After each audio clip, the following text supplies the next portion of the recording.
Today we're going to check out a new Honda Pioneer 500 with a pretty cool setup that not only makes it more capable off-road, but more user-friendly too when compared to a stock machine. But before we dive into all the Pioneer 500 accessory options and aftermarket parts though, if you see something you like or want more information on, I'll have links down in the description and the first pinned comment. Some of the discount codes and options may help save you a few bucks if you're in the market to buy, all while helping support the channel in the process. And speaking of supporting the channel, if you find any of the info I share helpful, please hit that like button and leave a comment below for the algorithm.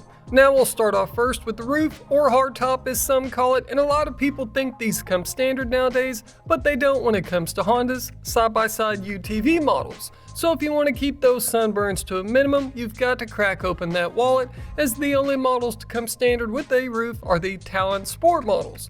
It's made out of high molecular weight polyethylene, and in short, that means it's an extremely tough plastic with high abrasion and wear resistance. The roof uses Honda's toolless clamp system, so it's super easy to pop these on and off, and it comes with mounting points for Honda's light bar too if you ever wanted to add it in the future. That leads us over to the tip-out windshield for the Pioneer 500, which also uses their toolless clamp design for a quick installation and removal if need be.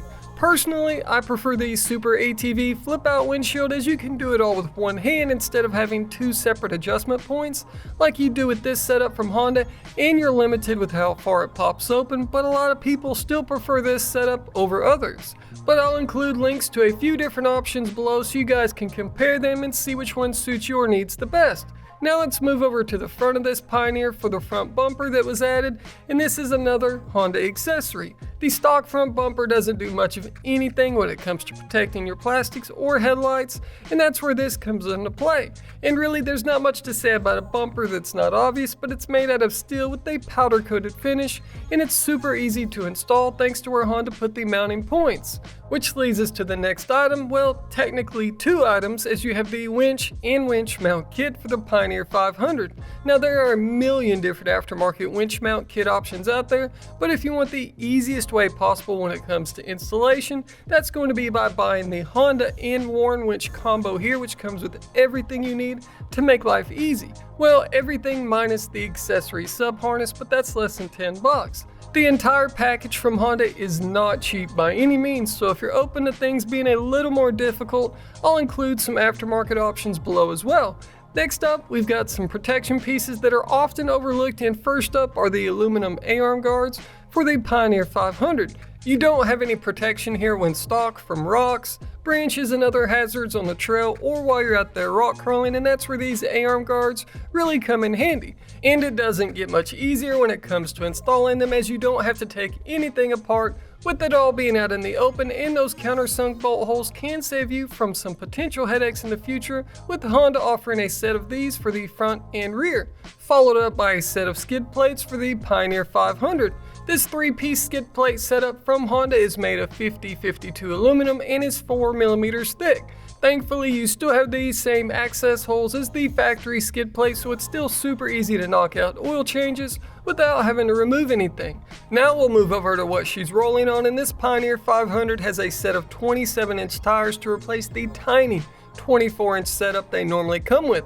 These are System 3 XTR 370 8-ply radial tires, and not only are they 3 inches taller, but they're also an inch wider for the front and rear.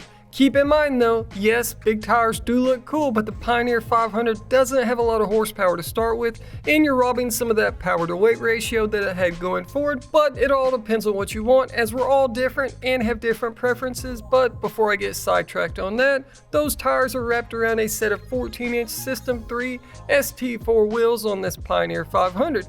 And yeah, needless to say, they look a million times better than the factory 12-inch steel wheels that these come with stock. And that's all of the parts and accessories installed on this new Honda Pioneer 500. What do you guys think about this setup? And is there anything you would have done differently? Let me know what you're thinking down in the comments section, and don't forget, if you'd like to learn more about a certain item, everything I covered is linked below, and you can learn more about it all over at HondaProKevin.com too.